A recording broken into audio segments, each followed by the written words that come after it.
You are Locked On Packers, your daily Green Bay Packers podcast. Part of the Locked On Podcast Network, your team every day.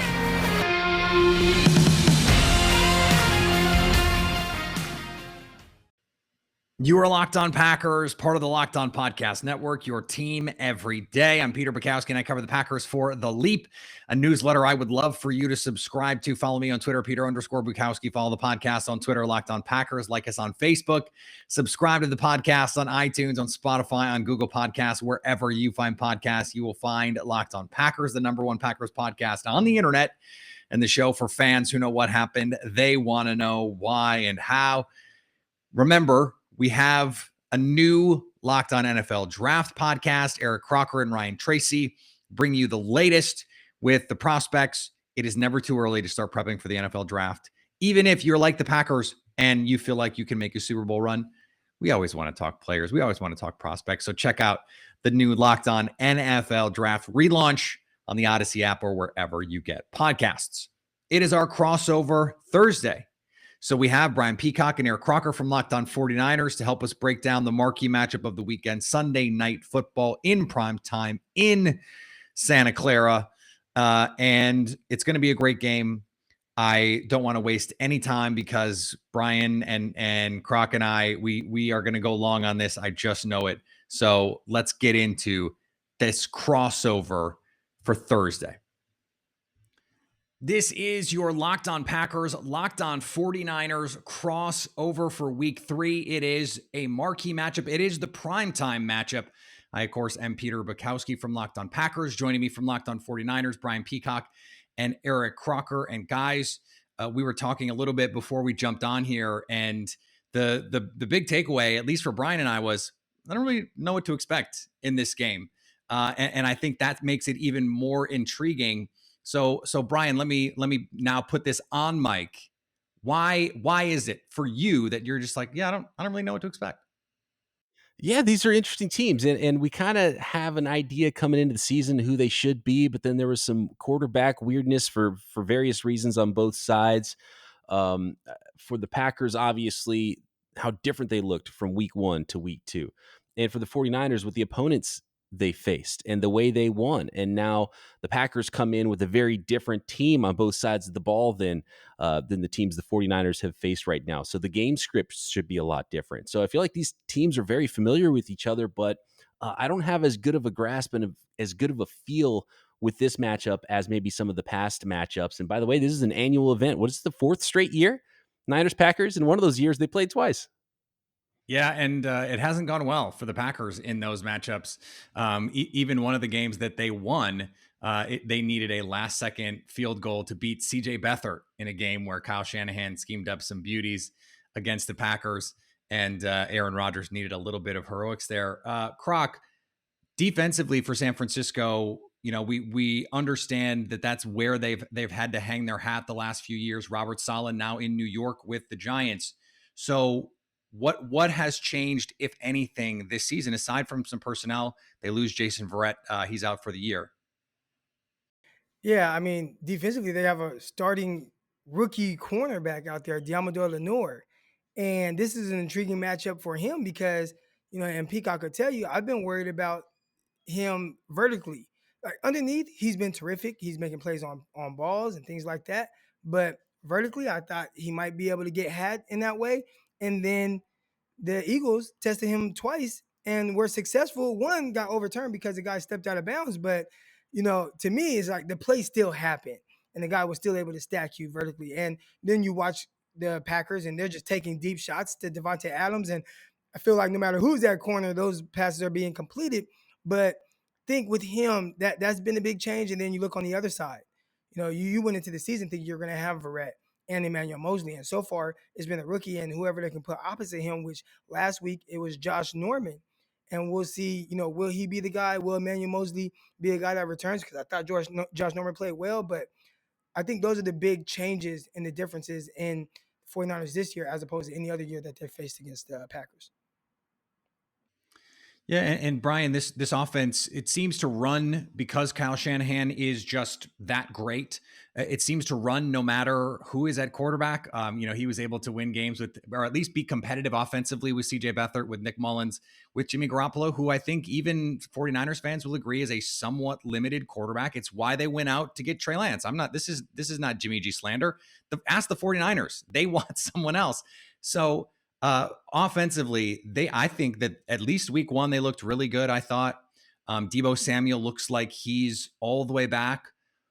What do they have to do in this game to make sure that they can put up enough points to hang with Green Bay? Because right now it doesn't look like they're having any trouble with that.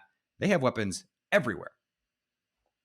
We got to be careful, Peter, because there is some Jimmy G fans out there that will not handle that. And that was very much slanderous, what you just said about Jimmy G, because all he does is wins. He should be Jimmy W, not Jimmy G, because of how often he wins the NFL. And I can't believe I'd never thought about that before. Actually, Jimmy W, that's a pretty good Jimmy nickname Dub. for him. So we've talked a lot about it. Like the pass protection has been really good. And he hasn't turned the ball over a lot. And there's been, some efficiency, but some misses as well.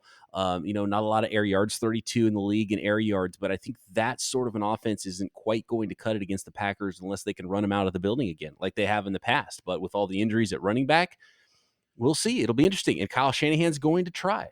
If the game comes down to the Packers can score on the 49ers, pretty darn good defense, and the Niners can't run the ball, can Jimmy G go out and win the football game? I think that's where Croc and I have questions about Jimmy G, and do they have enough weapons? And they have George Kittle, who they haven't used a ton yet this year.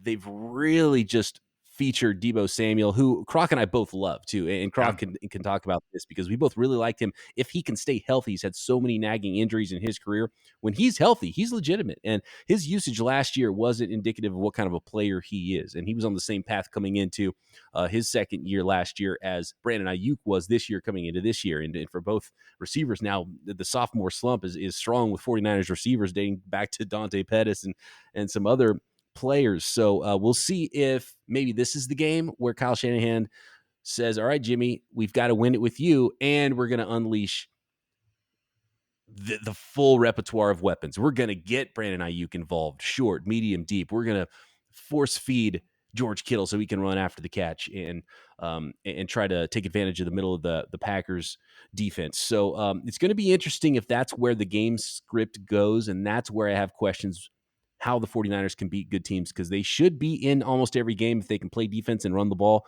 If they can't run the ball, and if the Packers score, which I think they will be able to, especially more than we saw early in the Detroit game and the entirety of the Eagles game, that'll make this game really fun.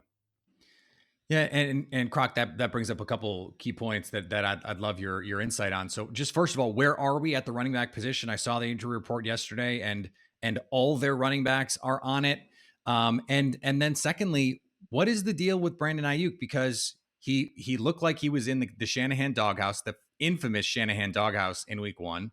And then in week two, he's out there a bunch, but doesn't get really that much in terms of involvement in the offense. What's going on there? It's been interesting, just the usage of Ayuk, and I'll start there. A guy who everybody was expecting to come in and really take over as the key guy, the number one guy, the wide receiver one in his offense, and have just this explosive season, coming off of last year where he played extremely well. That hasn't been the case. Now, to start training camp, he was on fire. He was catching the most passes. And if you looked at any reports from the beat writers, he was the clear wide receiver one, the way he was being targeted and how successful he was being. Between the start of preseason and week one, something changed. I don't know what. There was a report by one of the beat writers that came out about kind of his lack there of professionalism, I guess you could say. Kyle Shanahan said, no, he's not in any doghouse or anything like that. It just happened, he coming back from injury, and the guy behind him just isn't bad, right? Yeah, Trent Sherfield, he's made the most out of every opportunity that he's had. But he listened to John Lynch, and John Lynch does not know how to shut his mouth or keep his lips sealed on anything. He doesn't play the game the same well. He is super open and honest about everything. He kind of alluded to the fact that Brandon Ayuk needed to learn to become a better pro. So I think there is something there with the way that maybe he's been carrying himself. is it a quote unquote doghouse? I know a lot of 49er fans are tired of hearing that. I wouldn't go that far, but it's not nothing. So I'm curious to see when it starts to click for him on the field, when he starts to get those targets, because the way the 49ers offense goes, anybody can become the guy. And it seems like he's been more of a decoy. As far as the running backs go, there is a big kind of plug and play in Kyle Shanahan's offense. He's been able to at least get some level of success from whatever running back. I think the biggest thing they're going to miss is Raheem Mostert, who's done for the year, because with Mostert, he has the threat to score anytime he touches the ball. Now, that's not to say he's going to do that, but that threat when he's on the field, like, it's there. And without him, you just don't have that, and you probably have to work a little bit harder. And I think defenses can play. They don't have to play as honest when he's back there. I'm just getting word. Raheem Mostert just scored again in the 2019 NFC Championship game. It's wild. I don't know how they're still playing. I don't know what's going on, but he scored again. Amazing. Brian. Yeah. You guys saw firsthand how he just scored anytime he touched the ball. And even on the runs that he didn't score in that game, just how he was taking angles, and it looked like, wow, is he going to break off another one? And you guys saw it firsthand then, but he's looked like that more times than not. And I think he has, of anybody with 300 or more carries, the highest average yards per carry in NFL history. He's frightening, for sure. Yeah, he's a special runner. Is that true? Aaron Jones is pretty high on that list too, by the way. I don't know where he is at the moment, but last time I looked, he hadn't qualified yet for the career yards per carry average. But if he did, I think he would have been like second or third. Brian, I want to ask you about how you think this 49ers team is going to be able to defend Aaron Rodgers, and where you think that this defense either has some advantages or where you have some concerns. Which side of the ledger stands out for you? Yeah, and I have some questions for you that will really answer some of those, because I think it comes down to, and Croc talked about the banged up cornerbacks, and I know Aaron Rodgers is going to go after the rookie out there, and he'd probably go after Josh Norman too. I don't think he cares who's on either side, because this 32-year-old Josh Norman is not the same Josh Norman that he might avoid in this case 5-6 years ago. But I think Croc runs a faster 40 today. It's I've seen Croc doing some workouts, and I think, the crazy thing, we're the same age, Joe, and I feel so old, and I'm like, wow, this guy is still playing in the NFL. Like, yeah, he's still playing in the league. That's right. Croc, you should have hung on a little bit longer, man, because speed is overrated. Niners rolling out there with some 4-6 corners in this game. Hey, man, what Josh Norman and some of the other guys are going to realize real quick, when you don't use it, you lose it. So my speed has been going for quite some years. I'm 34 now. I'd say by 29, it was done. I stopped playing at 28. By 29, I was done. Wow. Yeah. Okay. So it happens fast. I mean, I still got it personally, Peter, but you're still breaking 4.6, right? Oh yeah. No, I'm 34. My speed was gone when I was 17. That's not good.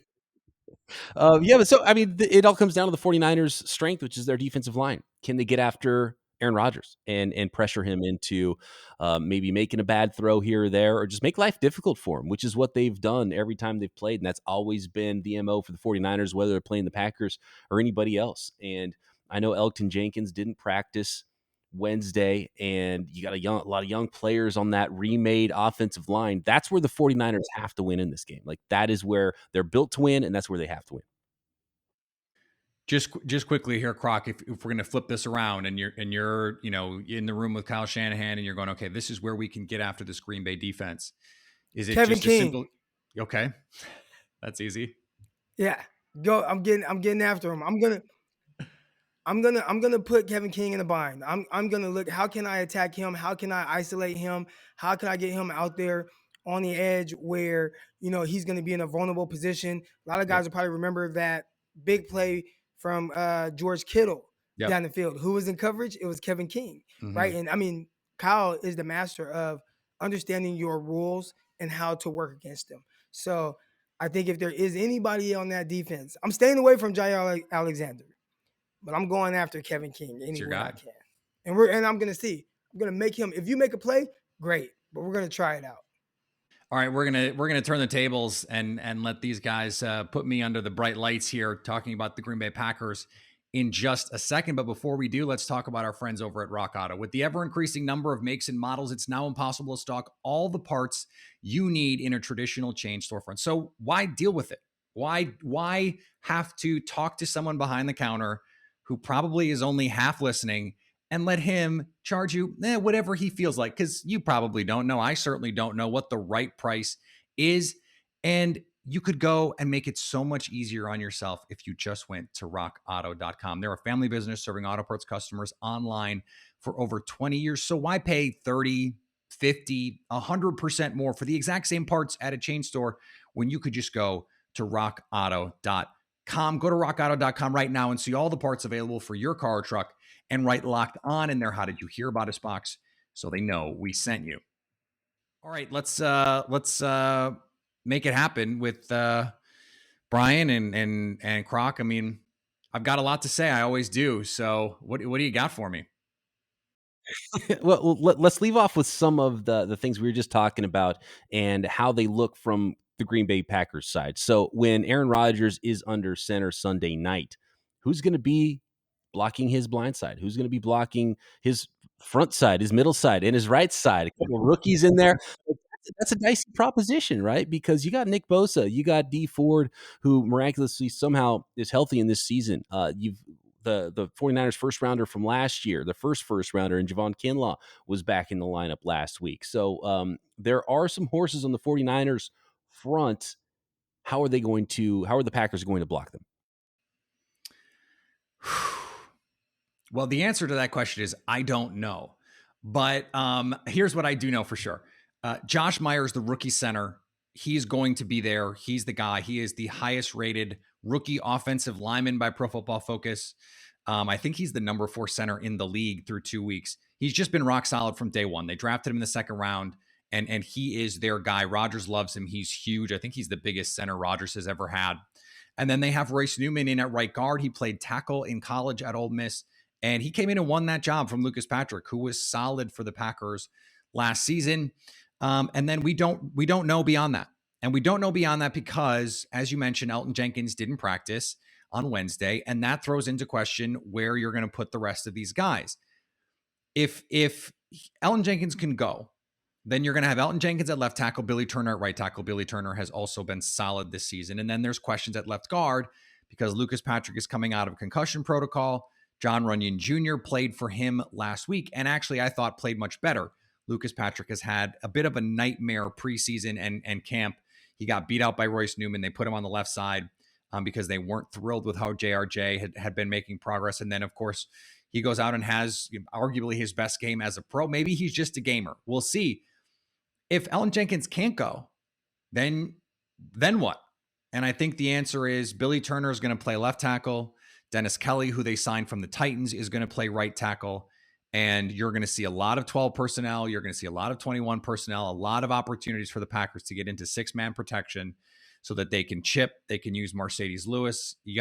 Then I think you'll see even more jet motion. I mean, the Packers are top 10 right now in pre-snap motion usage, but I think you'd see that number go up just because you have to. The play action numbers probably have to go up because you have to give yourself every opportunity to slow down that pass rush. And they still might not be able to do it. That said, Nick Bosa off to a bit of a slow start. I mean, Penei Sewell played really well against him in week 1. I know Armstead is dealing with the injury. So, everyone's hurt. This is football. No one's gonna make any excuses. But if the Packers have their guys, if they have Elton Jenkins, I think they'll be in a pretty good place. This offensive line has played well so far this season.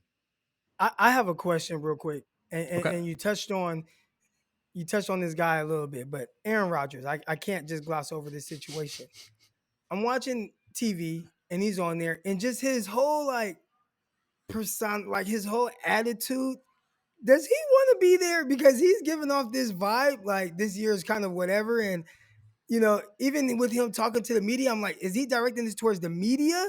Because he's like, yeah, let these trolls talk. And I mean, just all these little things that he's saying. I'm like, is he talking about Peter? Like, who is he going after right now? So maybe what's up with Aaron Rodgers? Is he happy? Is he all in? Is he all in right now? What is that situation like?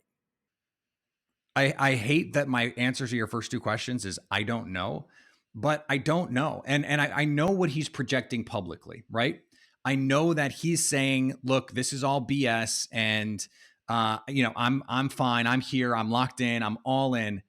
But I said this on my show after week one. It is totally fair for you to ask this question because he opened the door to it with the way that he handled his entire offseason.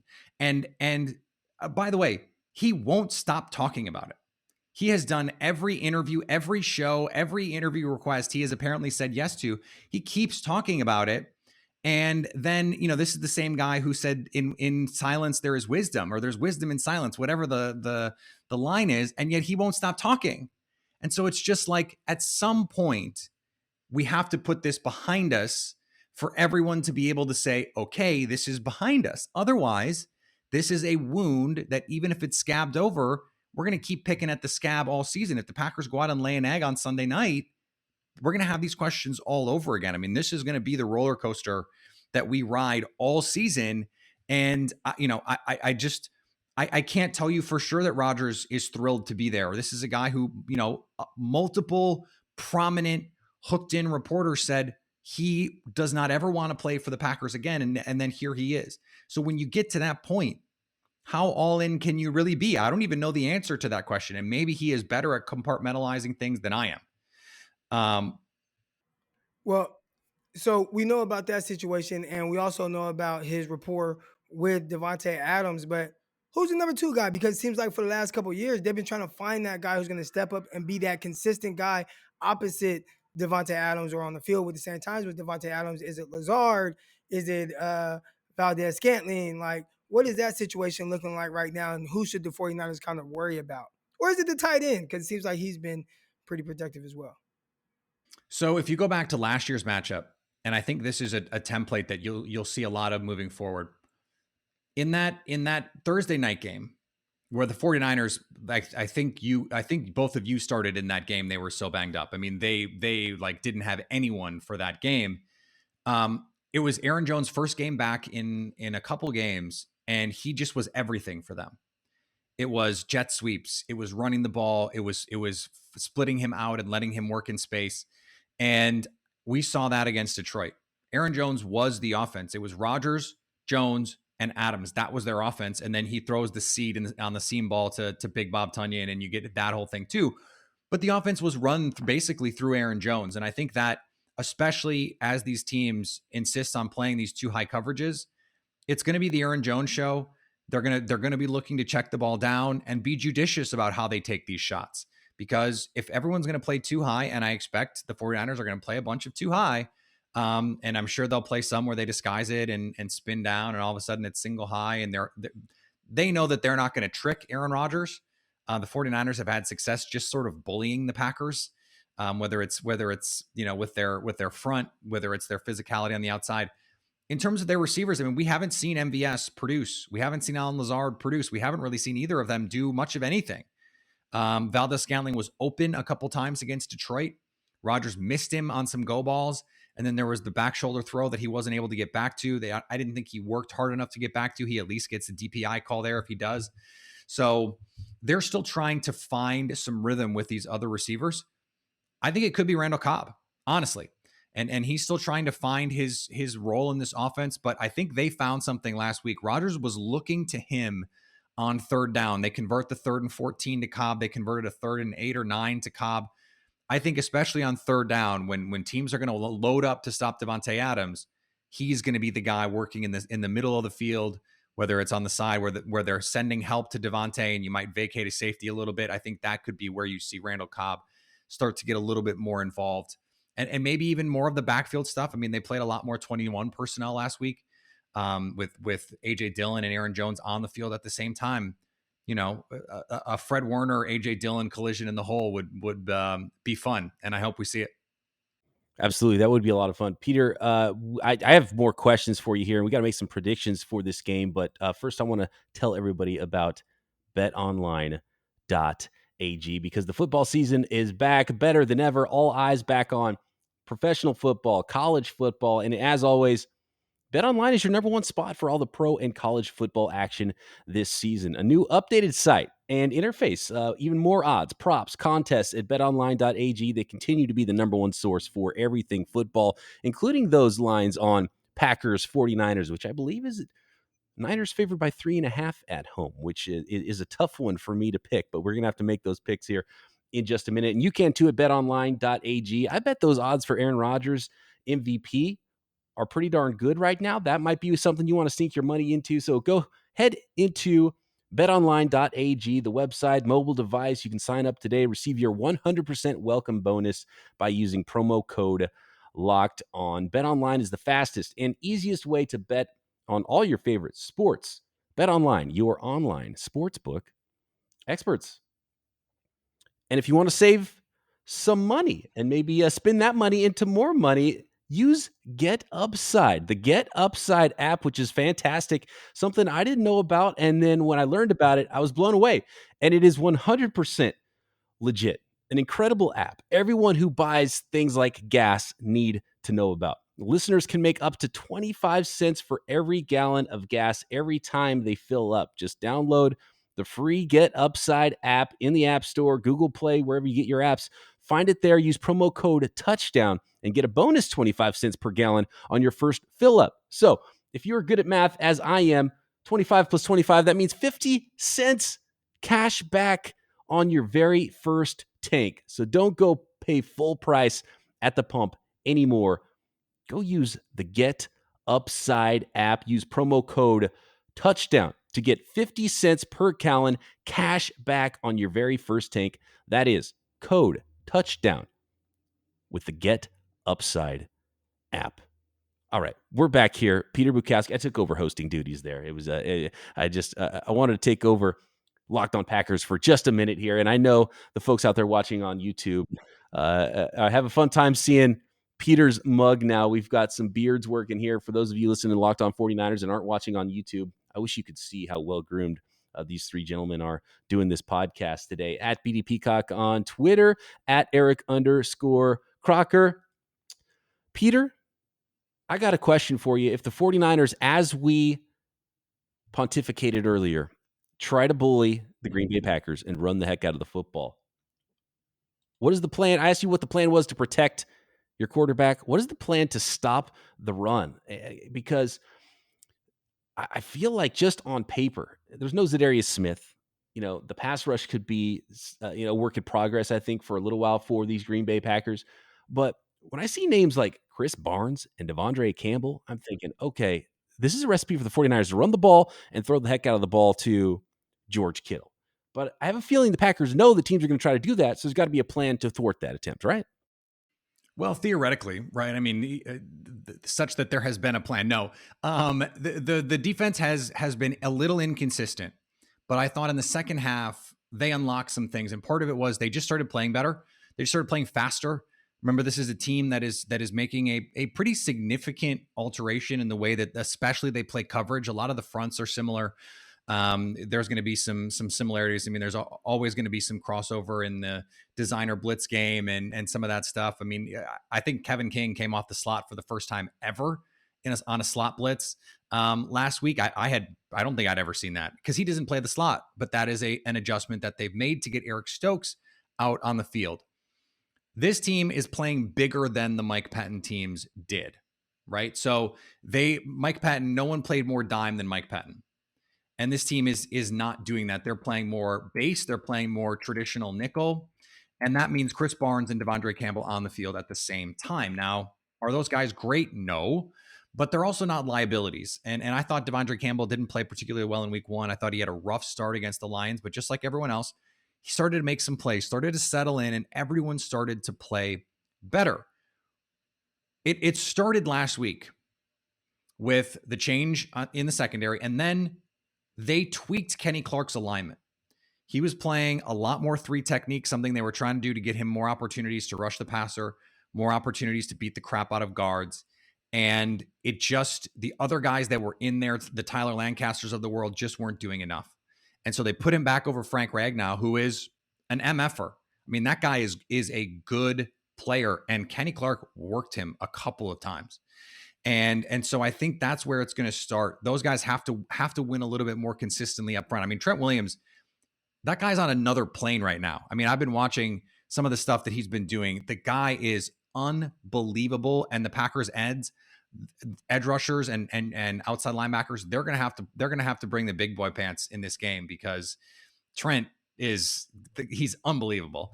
And I think to your point about George Kittle, the Packers doubled TJ Hawkinson at times. I think we could see that with a linebacker and a safety over the top.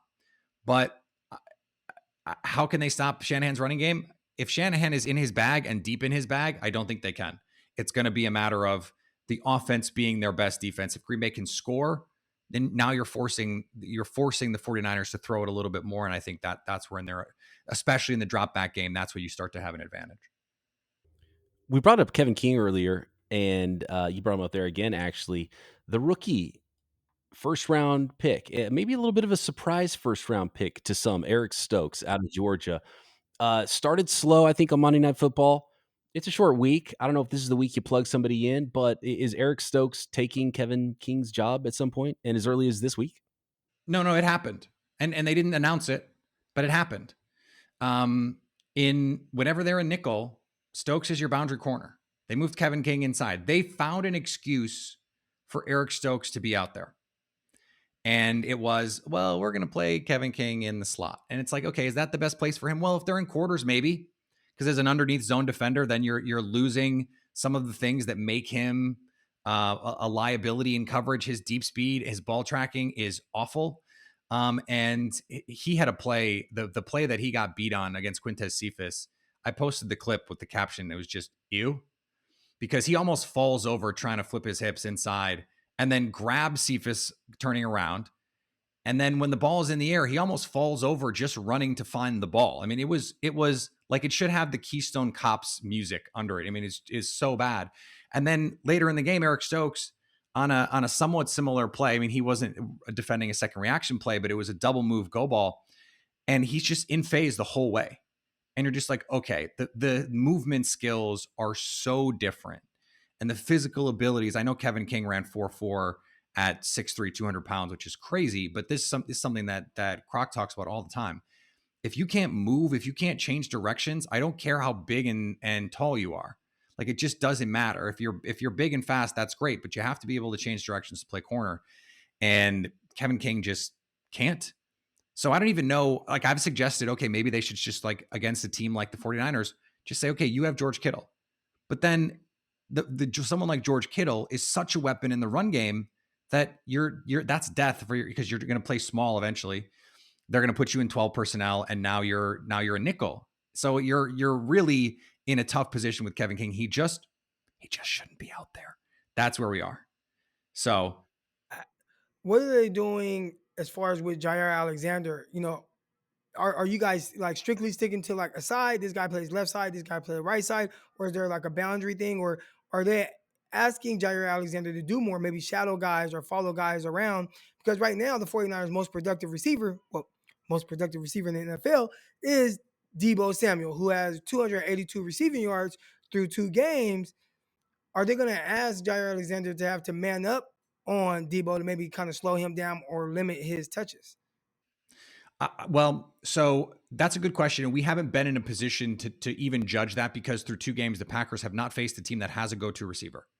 So, I mean, the Saints, it's Marquez Callaway and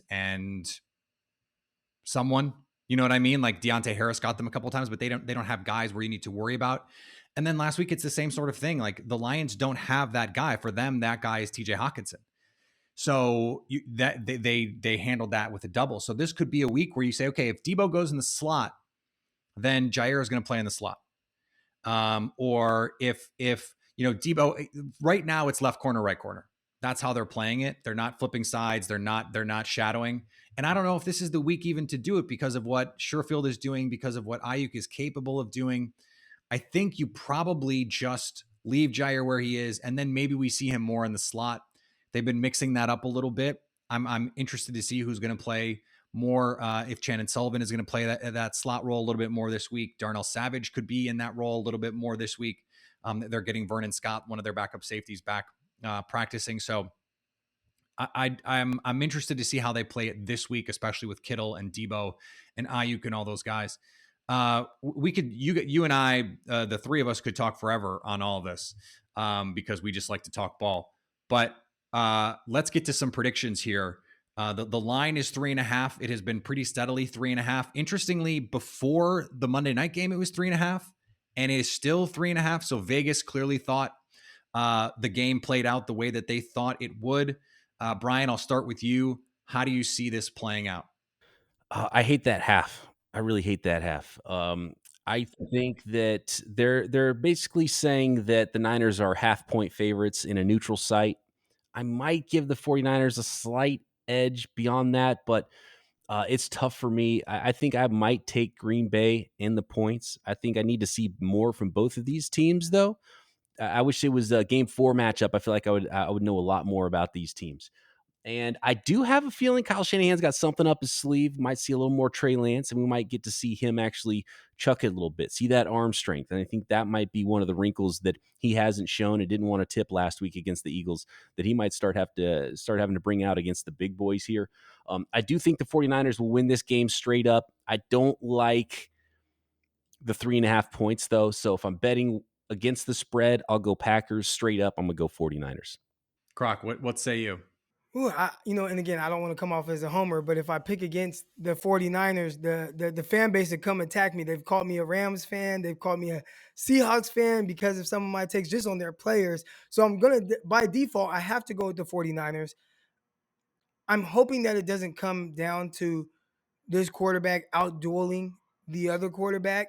If the 49ers can sustain the run game and continue to play defense like they are and have Jimmy Garoppolo just make a throw here and there, Jimmy doesn't turn the ball over, which he hasn't this year. That's one thing we haven't touched on. Jimmy has not turned the ball over aside from the opening play of the Lions game where they fumbled, and I'm pretty sure they put that on him.